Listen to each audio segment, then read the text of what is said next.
simply the Enigma machine, the modern take on it.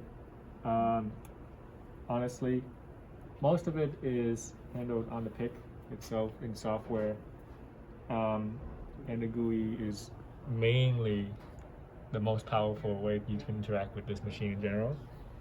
We do have this Rotary encoder. thing. The knob. It allows you to change the rotor configuration. Can you turn that up just a little? Because there's a sound effect associated with turning the rotary encoder. Oh my god, that's loud. Yeah, so it will change the offsets of the rotors here. So we have 3 rotors.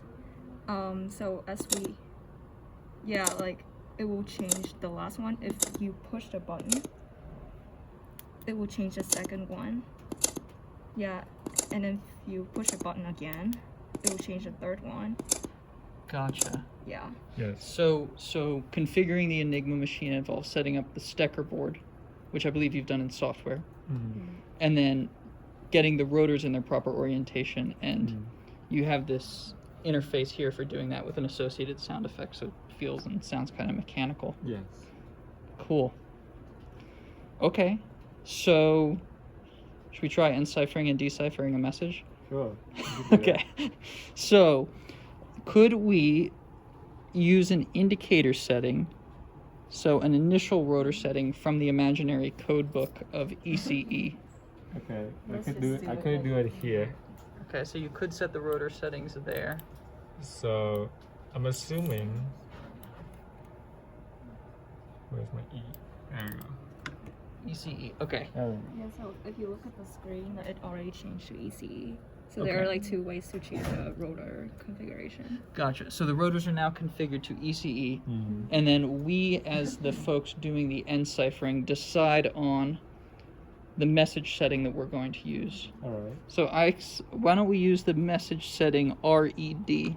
So that would mean that you Input RED. key in RED. Yep. Machine's given out. QDY. Yeah, QDY. Is that what, that's a Q, right? Yes. Yeah. Okay, QDY. So you write QDY in there. QDY. And I'm noticing that there's also a sound effect associated with the Yeah, output. so- That's cool. Yes. Little secret, the same sound effect. But, Okay, so we've decided on using RED as our message setting. So now we set the rotors back to RED. okay.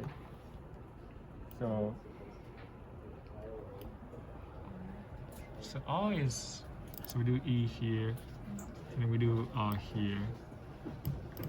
There's the. D is here. I do believe that is RED. So this is what it was configured to initially, RED, right? Yes. Okay, so now we decide on the message that we're going to send. Could we send the message Cornell? Absolutely. So you've keyed Cornell in there. Yes. There we send. It'll spit out random things. Okay. Oh, that's a lot of random things. So then you're not. X A P M U Q. So that's our enciphered message, Mm-hmm. Cornell. Okay, so now we'll pretend to be the recipients of that message. So we'll set the rotor settings back to ECE. ECE. So,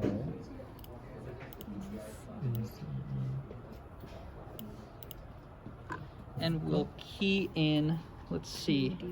QDY, yeah.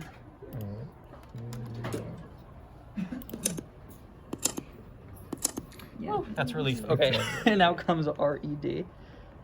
Now comes, okay, yep, So now we set the rotors to, RED, alright. Let's see.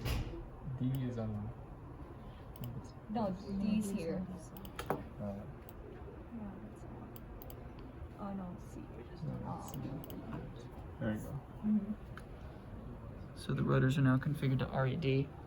And now we key in the enciphered message. Y, X, A, P, M, U, Q.